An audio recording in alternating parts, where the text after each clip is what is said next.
नमस्कार विद्यार्थी मित्रांनो.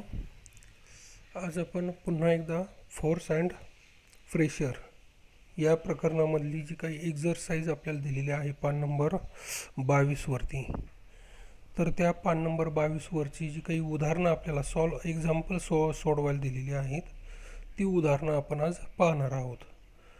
त्यामध्ये पान नंबर 22वरती exercise question 5, complete the following table. आपल्याला एक सारणी दिलेली आहे आणि ती सारणी काय करायची, कंप्लीट करायची आहे. त्या सारणीमध्ये mass, unit of mass is kilogram, volume, the unit of volume is metre cube, then you can find the density, the unit of density is kilogram per metre cube. तर या सारणीमध्ये जर आपण पाहिलं तर आपल्याला काही ठिकाणी वस्तुमान दिलं आहे, आकारमान दिलं आहे, आपल्याला डेन्सिटी घनता काढायला सांगितली. दुसरं जर आपण पाहिलं तर त्यामध्ये आपल्याला व्हॉल्यूम दिलेला आहे आणि त्या डेन्सिटी दिलेली आहे, त्यावरून आपल्याला मास कॅल्क्युलेट करायचा आहे. तर त्यामध्ये आपण आता पहिली सारणी, त्यावर दिलेली उदाहरणं त्या ठिकाणी पाहणार आहोत.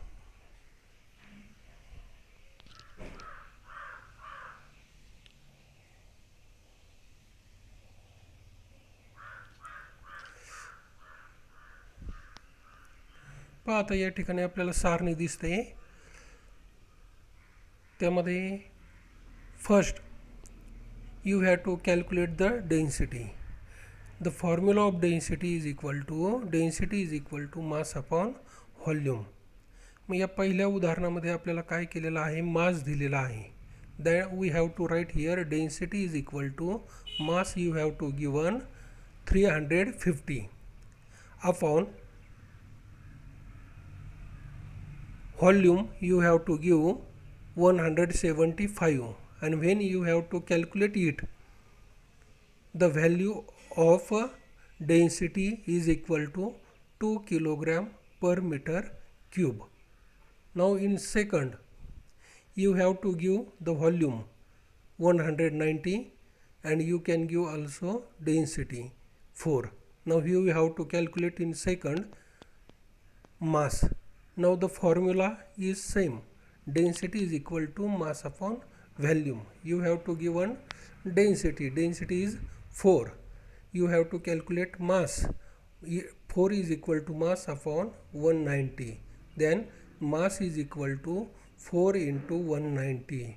You have to multiply. 190 ला जर आपण 4 ने गुणलं तर गुणाकार येतो 760. Therefore the mass is equal to 7060 kilogram. 760 kilogram.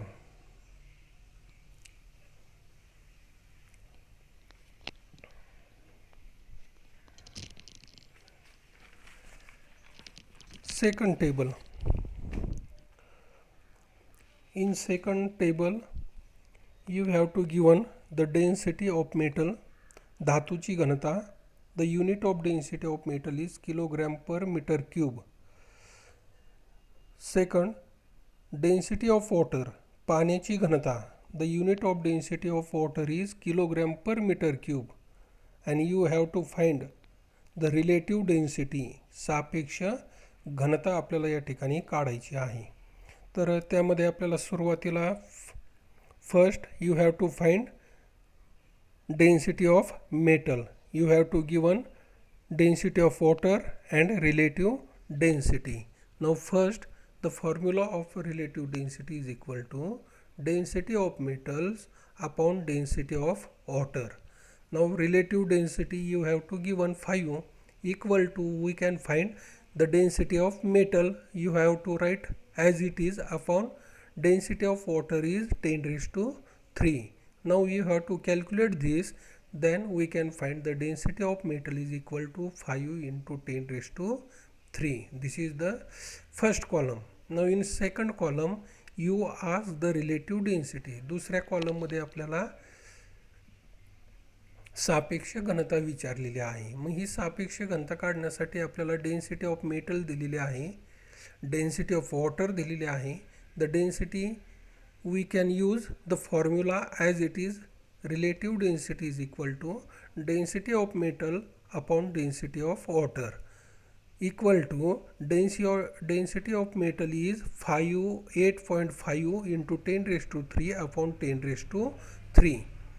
नाव 10चा तिसरा घात भागिले 10चा तिसरा घात हे जर यांना पूर्ण भाग दिला तर फक्त इथं संख्या राहते 8.5 8.5. This is the second example of this table.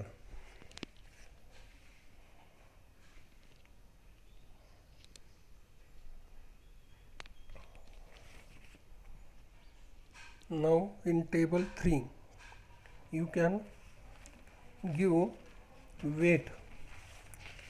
The unit of weight is Newton.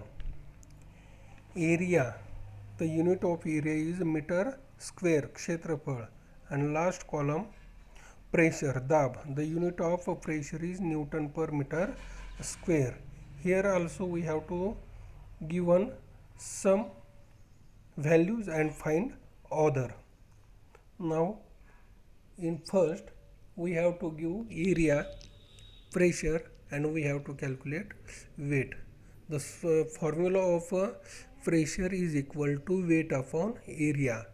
दाबाचं सूत्र आपल्याला माहीत आहे वजन भागिले क्षेत्रफळ. मग पहिल्या उदाहरणामध्ये आपल्याला काय केलेलं आहे, प्रेशर दाब दिलेला आहे 20,000. आपल्याला वेट काढायला सांगितलं, आपण ते तसंच लिहिलं आहे. भागिले एरिया क्षेत्रफळ दिलेलं आहे 0.04 आणि म्हणून वेट वेट वजन बरोबर 20,000 गुणिले 0.04 आणि यांचा जर आपण गुणाकार केला तर वेट वजन is equal to 800 newton. Newton is the unit of weight. वजनाचे एकक त्या ठिकाणी न्यूटन आहे.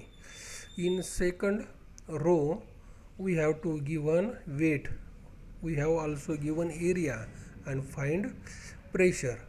आपल्याला दुसऱ्या उदाहरणामध्ये वजन दिलेलं आहे, एक क्षेत्रफळ दिलेलं आहे आणि त्यावरून आपल्याला काय काढायचं आहे, दाब काढायचा आहे.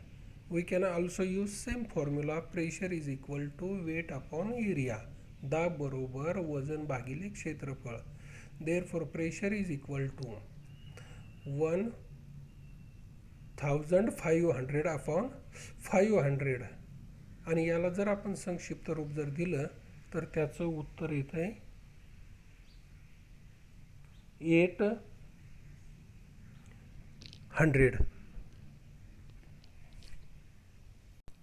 Again see the pressure is equal to दाब बरोबर 1500 भागिले 500 आणि हे जर आपण कॅल्क्युलेट केलं संक्षिप्त रूप जर दिलं तर त्याचं उत्तर येत आहे pressure is equal to 3 newton per metre square. This is the third table we have to completed.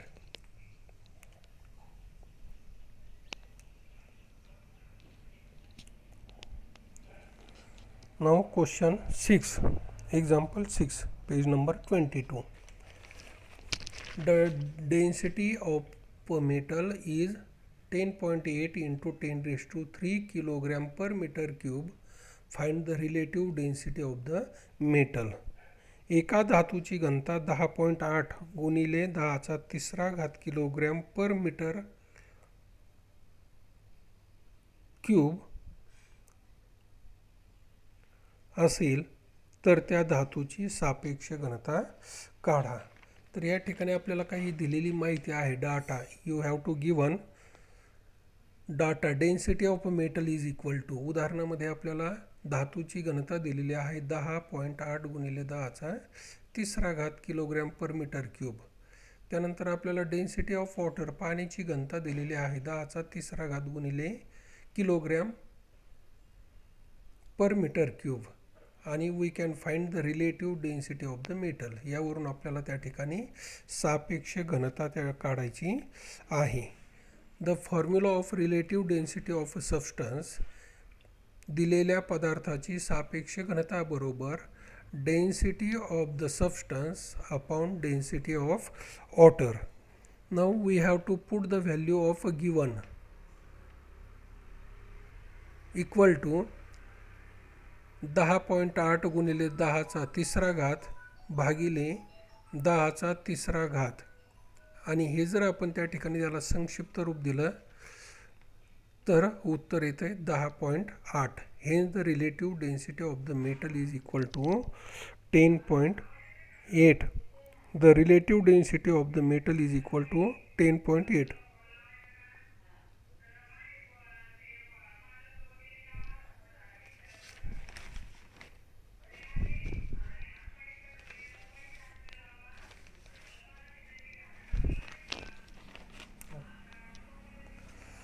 Example 7.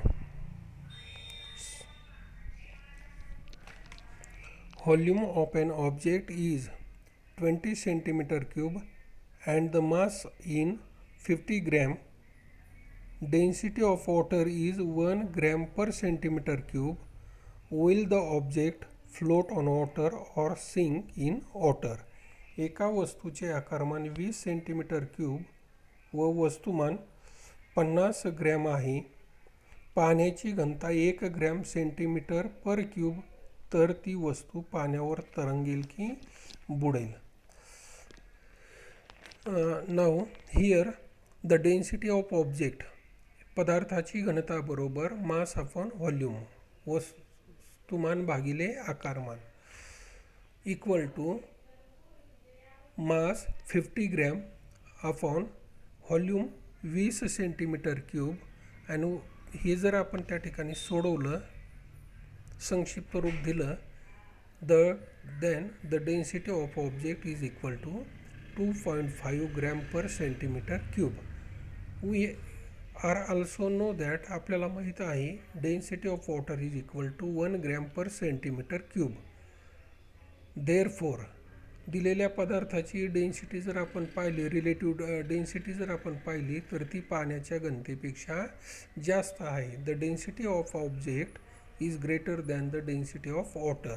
Therefore the answer is hence the object will sink in water. कारण त्याची घनता पाण्याच्या घनतेपेक्षा जास्त असल्यामुळं तो पदार्थ पाण्यामध्ये बुडेल.